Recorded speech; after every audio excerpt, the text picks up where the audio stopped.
اسلام آباد میں پیدا ہوئیں، وہیں پلی بڑھیں، اس زمانے میں ہاتھوں کی لکیریں پڑھنے اور ستاروں کے چال چلن کو سمجھنے کا شوق کیسے پیدا ہوا؟ بڑا انٹرسٹنگ سوال کیا آپ نے۔ واصف علی واصف کہتے ہیں کہ جب اللہ تعالیٰ نے کسی انسان کو رزق کمانے کے لیے پیدا کیا ہے تو اس کے اندر اس کمانے کی اہلیت ڈال دی جاتی ہے۔ I was in 5th class, میری خالائیں بہت حسین تھی، تو میں نے خالہ سے کہا کہ جب آپ 32 سال کی ہوں گی آپ وڈو ہو جائیں گی، اور ایک خالہ کو میں نے کہا کہ آپ کی تو ڈیورس ہو جائے گی۔ اچھا، دونوں کے ساتھ وہی ہوا۔ جب زندگی میں محسن میں نے فیل ہو گئی، میں نے اپنا گھر چلانے کی بسانے کی بہت کوشش کی، 21 سال میں نے اپنی زندگی کے دیے، لیکن خیر فائنلی وہ حالات پیدا ہو گئے کہ مجھے گھر سے نکلنا پڑا اپنی روزی کمانے کے لیے، کیونکہ میں نے ایک بیبی اڈاپٹ کیا بہن سے۔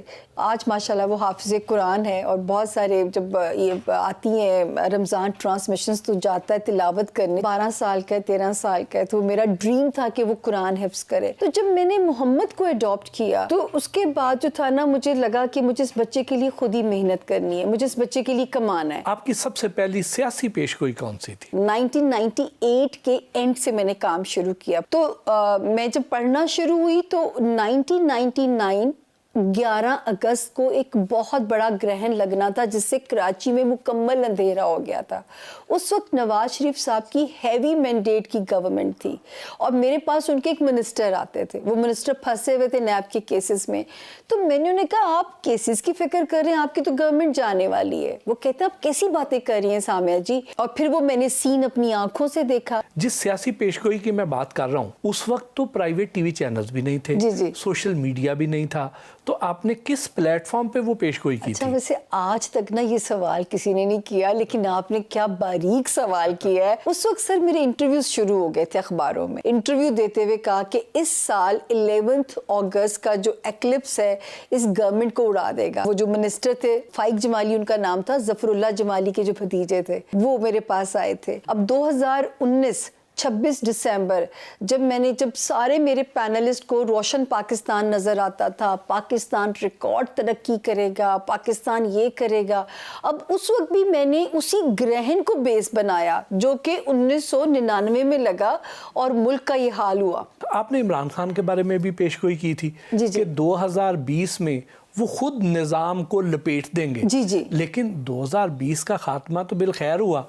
عمران خان صاحب کے بارے میں ہمیشہ کہتی تھی کہ یہ کنگ میکر بنے، کنگ نہ بنے۔ 21 میں بھی وہ صورتحال تھی، اور وہی صورتحال 2022 کے اندر بھی ہے، کنٹینیوٹی چل رہے ہیں۔ تو میں ابھی بھی کہوں گی کہ مجھے تو اس ملک میں ایک نئے نظام کی خبر ستارہ دیتا ہے، میں غلط بھی ہو سکتی ہوں، لیکن یہ ایک دن بتائیں گے۔ 3 باری ایسا وقت آیا ہوگا جب خان صاحب یا تو خود فیصلے کی پوزیشن میں آگے ہوں گے کہ سب کچھ کوئٹ کر دیں، قبر کے اندر کا حال مردہ جانتا ہے، وہ میں نہیں بتا سکتی، وہ خان صاحب اسی دن بتائیں گے جس دن کوئی کتاب لکھیں گے۔ ستاروں کا پوشیدہ علم کوئی جرنلسٹ نہیں بتا سکتا۔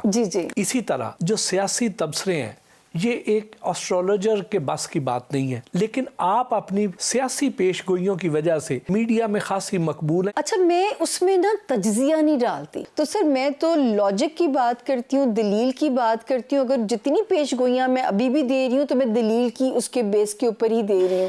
ہاں وہ غلط بھی ہو سکتی ہے، میں نے پہلے ہی کہتی ہوں کہ 70 to 75% یہ گائیڈ لائن ہے۔ میری بہت ساری فیمس پریڈکشنز ہیں۔ اب میرا دل چاہتا ہے کہ میں ریٹائر ہوں تو میں کتاب لکھوں، لیکن رب کی دی ہوئی عزت ہے، وہی اس کو قائم رکھ سکتے ہیں۔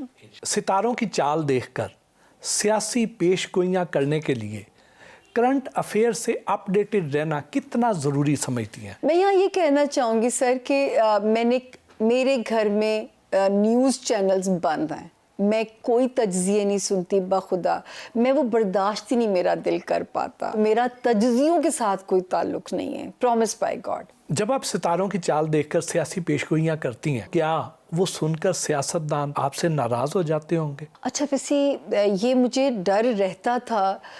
دیکھیں مشرف صاحب کا دور گزرا، زرداری صاحب ایک اپنے اندر ایک الگ ڈکٹیٹر تھے، نواز شریف صاحب۔ میرا خیال ہے سر اگر آپ حق کے راستے پہ چل رہے ہیں نا، میری بھی انویسٹیگیشن ہوئی ہوگی کہ میری پاس کوئی چڑیا نہیں ہے، میرے پاس کوئی مخبر نہیں ہے، ڈائریکشن ہی بتا سکتی ہوں نا۔ اب جیسے اس سال اب نواز شریف صاحب کی سڑستی ختم ہوئی ہے، تو اب ہم ان کو کہہ سکتے ہیں کہ اگر آپ واپسی کا رسک لینا چاہتے ہیں تو لے لیجئے، کہ تھوڑی بہت سختی کے بعد آپ کی معافی ہو جانی ہے۔ عمران خان صاحب